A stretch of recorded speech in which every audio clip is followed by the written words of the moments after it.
आज बहुत सारे विषय आपके बीच में आए हैं, लेकिन मैं आपके सामने कुछ बिंदुओं को रख के अपनी वाणी को विराम दूंगी।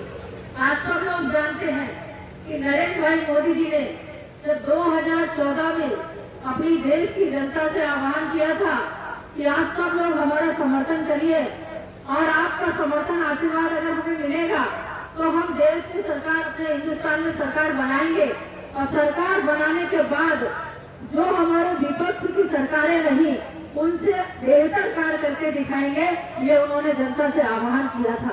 उस समय हमारे प्रधानमंत्री जी ने जनता से बहुत सारे वादे भी किए थे और आप सब लोगों ने देखा होगा कि आप सबका इतना आशीर्वाद और सहयोग हमारी भारतीय जनता पार्टी को और हमारे नरेंद्र भाई मोदी जी को मिला कि हमने केंद्र में पूर्ण बहुमत की सरकार बनाई और सरकार बनने के बाद में जो हमारे प्रधानमंत्री जी ने वादे किए थे उनको हमने एक एक करके पूरा करने का कार्य भी किया है।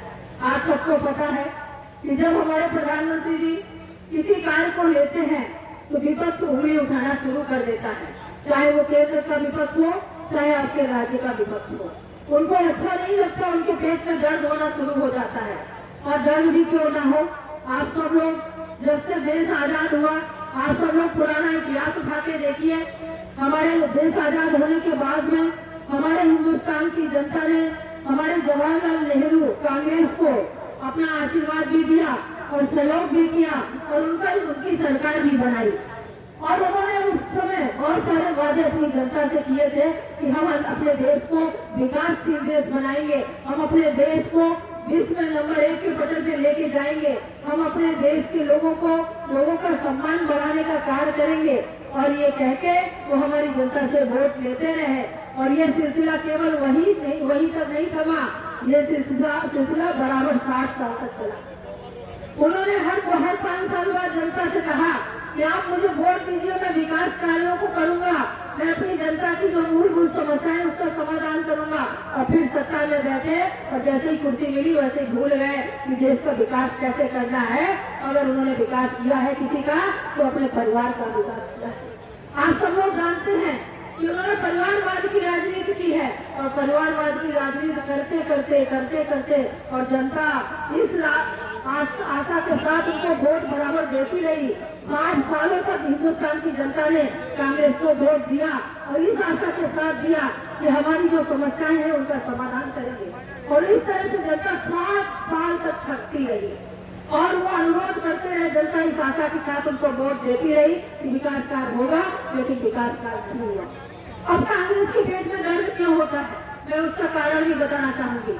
आज उनको ये लगता है कि ये जो 60 साल में हम काम नहीं कर पाए वो नरेंद्र भाई मोदी जी ने 9 साल में करके दिखाया है, इसलिए उनके पेट में दर्द होता है। आज चाहे योजनाओं की बात हो, चाहे देश की सम्मान की बात हो, चाहे देश के विकास की बात हो, हमारे नरेंद्र भाई मोदी जी ने 9 साल में ये सारे कार्य करके दिखाए हैं। आप सबके बीच में जानकारी है, इसलिए विपक्ष के पेट में दर्द होता है। अभी भाई साहब कह रहे थे कि राहुल गांधी के जितने भी पार्टी के लोग हैं वो उनको पप्पू कहते हैं। अब वो हम पे आरोप लगाते भाजपा पे कि पप्पू कहते हैं, और सच में बताऊं लोकसभा में उन्होंने अपने भाषण में अपने को पप्पू कह डाला था। आपको पता होगा, आपने सुना होगा।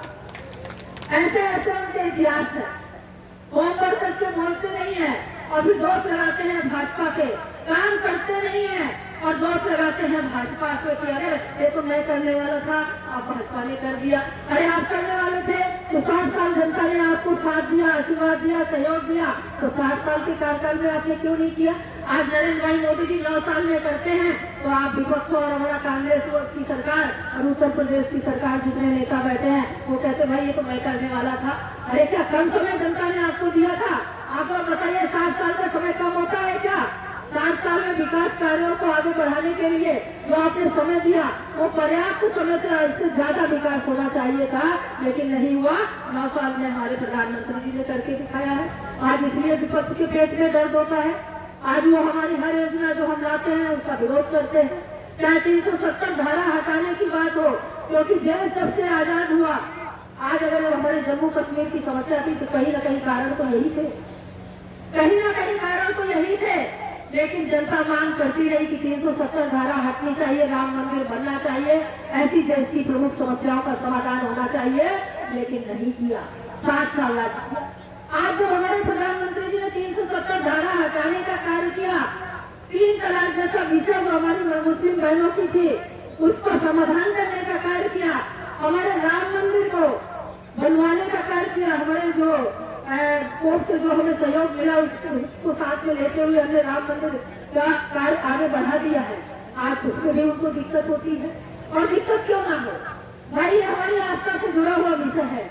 जब हम अपने घर से निकलते हैं तो जो राम भगवान को मानता है, जो कृष्ण भगवान को मानता है, जो माता दुर्गा को मानता है, जो जिस रूप में अपने ईश्वर को देखता है, उनका सुबह सुबह पूजा अर्चना करके घर से निकलता है, क्योंकि वो अपने ईश्वर से प्रार्थना करता है कि आज मैं अपने घर से निकल रहा हूँ, मेरे परिवार की जिम्मेदारी आपकी है, और मैं बाहर जा रहा हूँ तो मेरी जिम्मेदारी भी आपकी है। ईश्वर मुझे इतनी शक्ति देना कि मैं दिन में जब बाहर जाता हूँ तो जिस कार्य के लिए जा रहा हूँ वो कार्य हमारा संपन्न हो, और मैं फिर से पुनः शाम को अपने परिवार के साथ परिवार में वापिस आऊँ और अपने परिवार को खुशहाल देखूं। ये प्रार्थना करता है, ये आस्था है हमारी, और राम मंदिर हमारी आस्था से जुड़ा हुआ विषय था। हम लोग हमेशा, हमारी जनता ने आवाज उठाई कि राम मंदिर बनना चाहिए, लेकिन राम मंदिर के लिए कभी विचार नहीं किया। हाँ, आज बनेगा, आज बनेगा, और तब भी क्वेश्चन भाजपा पे उठता था कि भाई आप कहते हैं राम मंदिर बनाएंगे, लेकिन तारीख तो आप बताते नहीं हो। अब हमने राम मंदिर भी बनाना शुरू कर दिया तो उद्घाटन की तारीख भी बता दी है, और आपको आमंत्रित भी कर रहे हैं कि भगवान राम के दर्शन करने अयोध्या आ जाओ।